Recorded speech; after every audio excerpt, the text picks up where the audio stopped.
Welcome back to another episode of Black Facts. Today, I'm happy to have Miss Teslyn Henry-King join me. She's a credentialed registered dietitian nutritionist with the Academy of Nutrition and Dietetics and has a passion for promoting and educating communities of color on nutrition. We think we know what nutrition is, but do we really know? Today on Black Facts, we'll learn nutrition. What does it really mean? Welcome, Teslyn. Hi, good evening. Happy to How are be here you? with you. I'm Good. Yes. good, good, good. So I want to start off by asking you to explain what is a dietitian nutritionist? A registered dietitian nutritionist is a credentialed individual who has studied the sciences of nutrition and how it relates to health. And that is a person you can trust to go with all of your questions related to food and diet. And they're really good allies in helping to support persons along their health journey. So I know I should eat fruits and vegetables. I'm just going to dive right into it. I know I should eat fruits and vegetables, but what else should I do to maintain good nutrition? Well, another part of good nutrition is having regular, routinely scheduled meals. It's important so that you don't have your dips in blood sugar levels. That's what makes us feel tired and irritable, depressed, and just hangry. And so our body and our brain really does need consistent sources of nutrients over the course of the day so that we function at our best. And it releases the energy slowly to keep our levels steady when we choose foods that are good for us and nutritious. So we want to make sure, just like mom said, to eat a good breakfast to get your day off to a good start. And then try eating smaller portions at lunch and at dinner instead of the big lunch and big dinner that we may tend to do. It's also really smart and wise to kind of space your meals out over the course of the day. And we want to give yourself time, your body time to process those meals. So waiting 4 to 5 hours in between so that your body can do what it needs to do. Of course, avoiding processed sugary foods and drinks because those things can really cause your blood sugar to rise and fall very quickly. So making sure that we're balancing our regularity with when we eat, and we're balancing what we eat as far as the foods we choose. You want to make the best choices that you can within all of our food groups. And we know that not everybody, unfortunately, has access to affordable, healthy foods at affordable prices, consistently depending on where they may reside. But that doesn't mean that we can't throw away what we know to be true. We still need to do the best that we can with what we have. So a variety of foods out of all of the food groups, and plant-based power is also really important. I don't want to diminish the I know I should eat fruits and vegetables kind of thing because it's so very important. Your fruits and vegetables have dietary fiber that's really, really critical as far as health is concerned. And most Americans really don't consume enough. We fall short of the recommendations day after day. 25 grams for men and women rather, and 38 grams for men. But fiber intake is really associated with not only good gut health, but it reduces the risks of cancers, improves blood sugar levels, decreases constipation, it lowers blood cholesterol, and it helps you to feel full when you eat, which can help with weight management. And that only comes from sources of foods like your fruits and your vegetables, your beans, your legumes, and whole grains. So those are just a few other tips to go along with the get your fruits and vegetables in. Okay, well, you've said a lot, and I need to ask you to break down a few things. So, you were saying that we should space out eating our meals. First of all, we should have three regular meals per day, right? So, I'm assuming breakfast, lunch, and dinner, right? And then you Mhm. said that we should space them out at least 5 hours apart. So, do you recommend that we consistently kind of create a habit of eating the same time every day, those meals? Yeah, your body can really benefit from that regularity. So yes, by all means, if we could be very, as much as possible, consistent at eating breakfast at the same time, lunch at the same time, dinner at the same time every day, it would be better for you And it just takes some of the pressure off when it comes to all the other things that are happening in our lives, right? When we have that consistency. So is it bad? This is okay. I'm gonna ask for myself. Is it bad if I eat a breakfast, but then I eat a big lunch and like dinner, I'm not, I usually am not hungry. That's not necessarily a bad thing whatsoever. Um, I do encourage persons to have most of your calories maybe in the earlier part of the day, morning, afternoon, because we tend to in the evenings go home and sit down and do nothing, right? And you can actually burn off those calories over the course of the day if you're consuming them earlier. And we know if we tend to eat late at night, that can lead to some of the extra pounds coming on, difficulty with sleeping. So while we do espouse 3 meals a day in general, that's what we've come to do here in America, 2 meals are perfectly fine as well. We just want to make sure to keep them varied, keep them balanced, get all of your food groups in, and within those 2 meals, making sure that we're getting all of the calories that our body needs to function. So it's very possible. Okay, good. I don't feel so bad then. So you mentioned eating your fruits and vegetables. Is it still nutritious if those fruits and vegetables are canned or frozen? Absolutely, Oh, good. yes. So all varieties are going to count, whether they're fresh or frozen or dried or canned. We don't want to rule any out because depending on where people are, one or the other may be better on your wallets. And we really want to make sure that people are getting those fruits and vegetables in rather than just avoiding them whatsoever. So the nutrient content is going to vary maybe slightly depending on if they're canned versus frozen or fresh. But in essence, you still get your vitamins, minerals, phytochemicals, and antioxidants from our fruits and vegetables in those different forms. When they're frozen, they're actually picked at peak freshness and held there when they're packaged. So those are really good. And when they're canned, you just want to make sure that they are not heavy in sodium because that's used as a preservative when it comes to our vegetables in particular. So getting the no sodium versions, or that if it's a fruit, it's not in heavy syrup. Get something that's in its own juice. Other than that, I encourage people to work with what works for their budget and get it in by any means necessary, fresh, frozen, canned, or dried. I like that. Thank you. Thank you. I really appreciate that because, you make assumptions. And I kind of made the assumption that I'm not getting the best, I guess, nutritional content if I'm not eating them fresh. So thank you for sharing that. Can you explain fad diets like keto and why they're not sustainable? Fad diet. So a fad diet is a diet, a plan that makes weight loss look really easy and require no effort, no exercise. And so they tend to promise fast weight loss and in a short amount of time. So when assessing if something that you're being presented with is a fad diet, you can ask yourself, does this diet last a short time, 2 weeks to 6 months? Does this diet have scientific proof to back it up? Or is it backed up by the testimonies of persons or professionals or celebrities that are selling something? Does it guarantee weight loss without cutting calories or increasing exercise? Does it offer health benefits that just seem way too good to be true?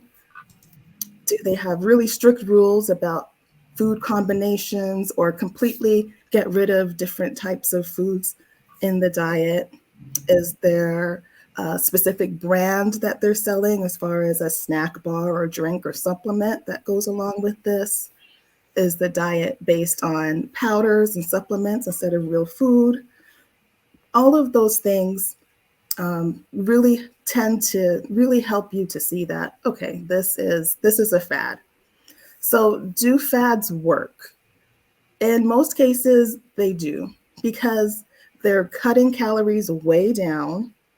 And when you do that, of course, you're going to lose weight. And the weight that you lose, unfortunately, is not the weight that you want to lose. It's not the fat, but it's the water weight. So Oh, okay. are they safe to do? I would probably say no if you have a health problem. And if you talk to your doctor about weight loss goals, no. Some fad diets can really be harmful if people are taking certain medications.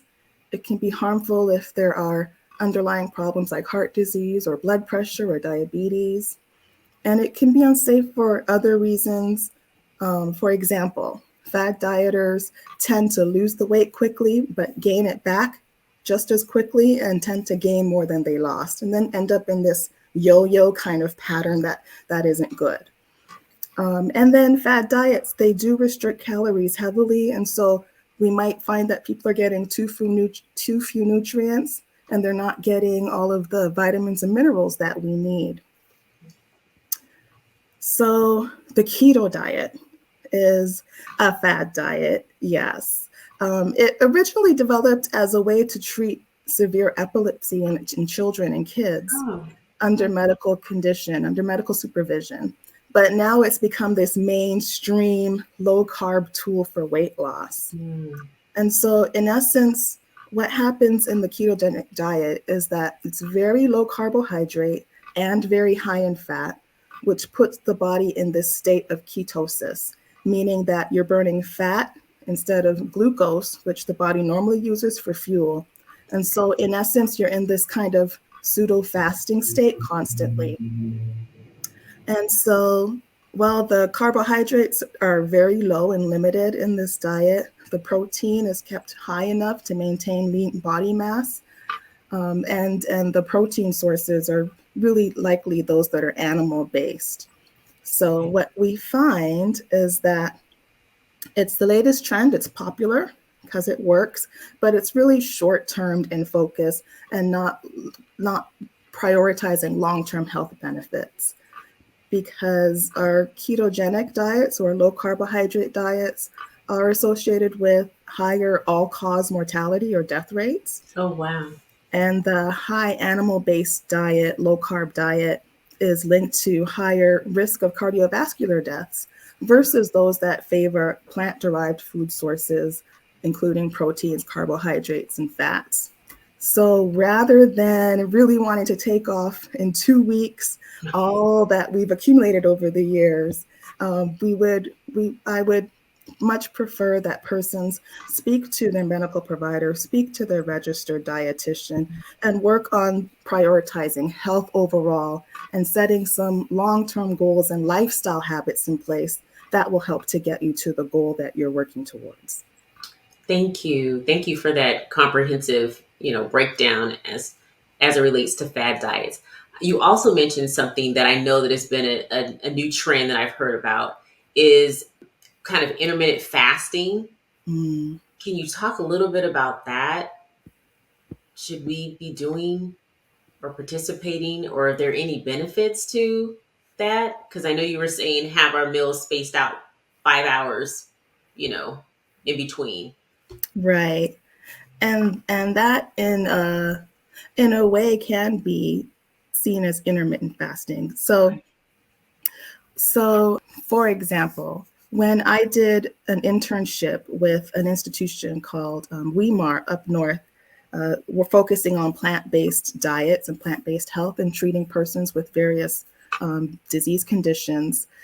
Breakfast was at 6, lunch at maybe 12, if I remember correctly.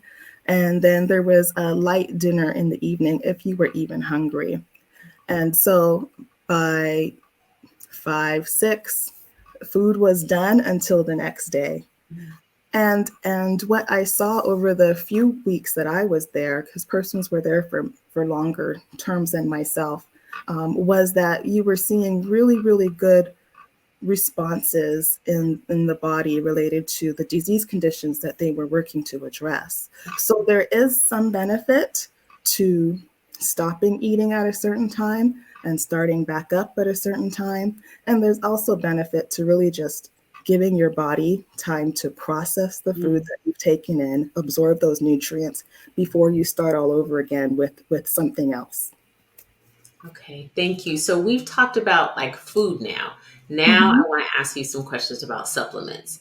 So, we're also marketed to in the media that you should take all these vitamins, right?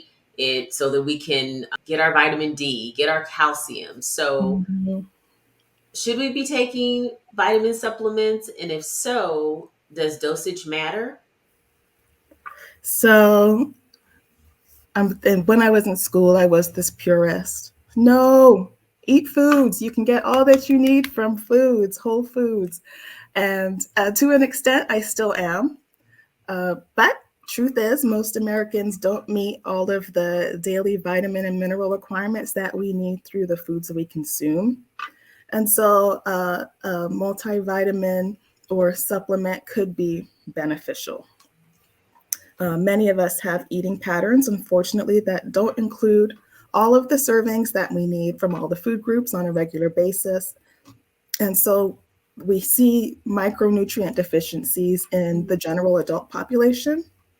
And as we age, our body may not efficiently take care of or enable us to absorb those nutrients like we used to.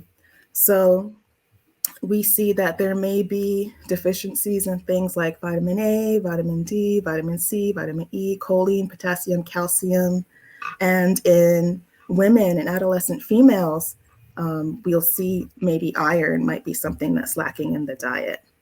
So anybody can be insufficient in vitamins and mineral intake, but there are certain groups that are actually prone to inadequate micronutrient intake, including people who may completely restrict food groups and people who might avoid certain food groups, women of childbearing age, as I shared, people who are frequently on low calorie diets, people who've had weight loss surgery, those who may have some other medical condition that reduces the body's ability to absorb some of the vitamins, smokers.